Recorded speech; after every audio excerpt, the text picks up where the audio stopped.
بسم اللہ الرحمن الرحیم بسم اللہ وحدہ والصلاۃ والسلام علی رسول اللہ اما بعد۔ بیٹھ کر نوافل پڑھنا کیسا ہے؟ کیونکہ اکثر و بیشتر میں دیکھتا ہوں اپنے احناف بھائیوں کو، جو حنفی بھائی ہیں، حنفی دیوبندی ہوں یا پھر حنفی بریلوی ہوں، یہ نوافل کا خصوصی طور پہ اہتمام کرتے ہیں۔ نوافل کو عموماً نہیں چھوڑتے، یا اکثر و بیشتر نہیں چھوڑتے، کبھی کبھار چھوڑتے ہیں، یا شاید میں نے کئی سارے تو ایسے دیکھے ہیں کہ جن کو میں نے کبھی کوئی نفل چھوڑتے ہوئے نہیں دیکھا، یعنی جو عام طور پہ نوافل مقرر کیے ہوئے نماز کے اوقات کے اندر، کہ مثال کے طور پہ ظہر کی 12 رکعت بنا دی، اس کے اندر 2 جو ہیں وہ نفل شامل کر دیے گئے۔ اسی طریقے سے اور نمازیں ہیں، عشاء کی نماز کے اندر بھی نوافل شامل کیے گئے ہیں۔ تو ان کا طریقہ کار یہ ہوتا ہے کہ نوافل پڑھتے ضرور ہیں، لیکن پڑھتے جو ہیں وہ بیٹھ کے ہیں۔ تو آئیے آج اس حوالے سے ذرا سمجھنے کی کوشش کرتے ہیں کہ نوافل کو بیٹھ کے پڑھنا کیسا ہے۔ نوافل پڑھنا چاہیے، اہتمام کرنا چاہیے، اچھی بات ہے، یہ باعث ثواب ہے، لیکن نوافل کو بیٹھ کے پڑھنا کیسا ہے؟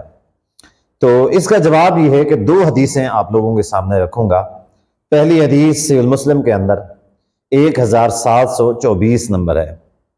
سیدہ عائشہ رضی اللہ تعالیٰ عنہ نبی علیہ الصلوۃ والسلام کی عشاء کی نماز بیان کرتی ہیں، فرماتی ہیں کہ نبی علیہ الصلوۃ والسلام نماز پڑھتے، اس کے بعد ثم یوترو، 8 رکعت پڑھتے، اس کے بعد ثم یوترو، پھر نبی علیہ الصلوۃ والسلام وتر پڑھتے، ثم یصلی رکعتین وہو جالس، وتر پڑھنے کے بعد نبی علیہ الصلوۃ والسلام 2 رکعت بیٹھ کے پڑھتے تھے۔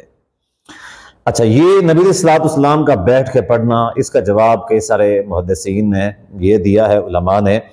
کہ اس کا مطلب یہ ہے کہ نبی علیہ الصلوۃ والسلام نے شاید کبھی یا 2-4 دن ایسا کیا ہو، اور سیدہ عائشہ رضی اللہ تعالیٰ عنہ نے دیکھا نبی علیہ الصلوۃ والسلام کو بیٹھ کے، تو انہوں نے شاید یہ سمجھا کہ نبی علیہ الصلوۃ والسلام ہمیشہ بیٹھ کے پڑھتے ہوں گے، تو اسی وجہ سے انہوں نے کہا کہ وہ جالس، ان کے نبی علیہ الصلوۃ والسلام بیٹھ کے 2 رکعت وتروں کے بعد پڑھا کرتے تھے۔ اب یہ حدیث ہے، اگر اس حدیث سے دیکھا جائے تو اس حدیث سے بظاہر یہ معلوم ہوتا ہے کہ وتروں کے بعد نفل بھی پڑھے جا سکتے ہیں، اور بیٹھ کے جو ہے وہ نفل پڑھے جا سکتے ہیں، بلکہ بیٹھ کے نفل پڑھنا سنت ہے۔ اگر اس حدیث کو دیکھا جائے تو اس حدیث سے یہ ثابت ہوتا ہے، جبکہ حقیقت میں یہ صحیح حدیث ہے، صحیح مسلم کی حدیث ہے، لیکن حقیقت میں اصل جو طریقہ کار ہے دین اسلام کے فہم کا، جو میں عام طور پہ بتاتا رہتا ہوں کہ عام طور پہ اکثر و بیشتر آج کل ہمارے معاشرے میں جو کچھ ہو رہا ہے کہ کسی کے سامنے کوئی ایک حدیث آ جاتی ہے اور وہ پھر مفسر بن جاتا ہے، محدث بن جاتا ہے، دیکھو جی یہ صحیح حدیث ہے، اس میں یہ لکھا ہوا ہے۔ تو بھائی اب آئیے دوسری حدیث سناتا ہوں، وہ بھی صحیح مسلم کی ہے، وہ صحیح مسلم کی 1715 نمبر حدیث ہے۔ حضرت عبداللہ بن عمرو بن عاص رضی اللہ تعالی عنہما نبی علیہ الصلوۃ والسلام کے پاس آتے ہیں، اور آ کے نبی علیہ الصلوۃ والسلام کو دیکھتے ہیں کہ اللہ کے نبی علیہ الصلوۃ والسلام بیٹھ کے نماز پڑھ رہے تھے۔ تو نبی علیہ الصلوۃ والسلام سے عرض کی، بلکہ نبی علیہ الصلوۃ والسلام نے خود پوچھا، تو عرض کی کہ اللہ کے رسول، میں نے تو سنا ہوا تھا،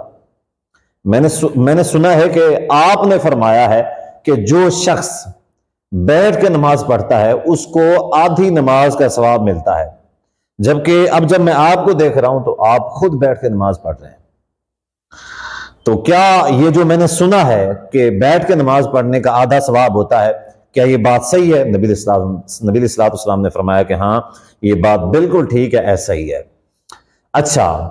تو آگے نبی علیہ الصلوۃ والسلام سے انہوں نے عرض کی کہ اللہ کے رسول، آپ تو بیٹھ کے نماز پڑھ رہے ہیں، تو کیا پھر آدھا کیسے ثواب ہوتا ہے؟ تو نبی علیہ الصلوۃ والسلام نے فرمایا وَلَكِنِّي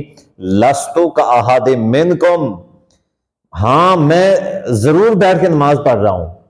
اور جو بیٹھ کے نماز پڑھتا ہے اس کو آدھی نماز کا ثواب ضرور ملتا ہے، لیکن میرا مسئلہ یہ ہے کہ میں بیٹھ کے جو نماز پڑھ رہا ہوں کہ وَلَكِنِّي لَسْتُ كَأَحَدٍ مِّنْكُمْ، میں تم میں سے کسی جیسا نہیں ہوں۔ یعنی نبی علیہ الصلوۃ والسلام کا فرمانے کا مقصد یہ ہے کہ میرا اور تمہارا بیٹھ کے نماز پڑھنا برابر نہیں ہے۔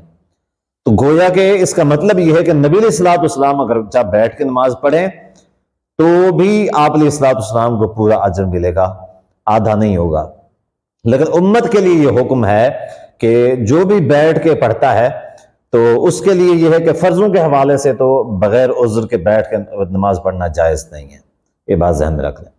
لیکن جو سنن اور نوافل وغیرہ ہیں یہ بیٹھ کے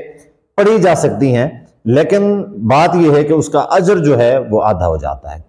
تو میرے وہ بھائی جو بیٹھ کے نوافل پڑھتے ہیں، بیٹھ کے سنتیں پڑھتے ہیں، اس سے گزارش یہ ہے کہ وہ کھڑے ہو کے پڑھا کریں تاکہ پورے کا پورا اجر حاصل کر سکیں۔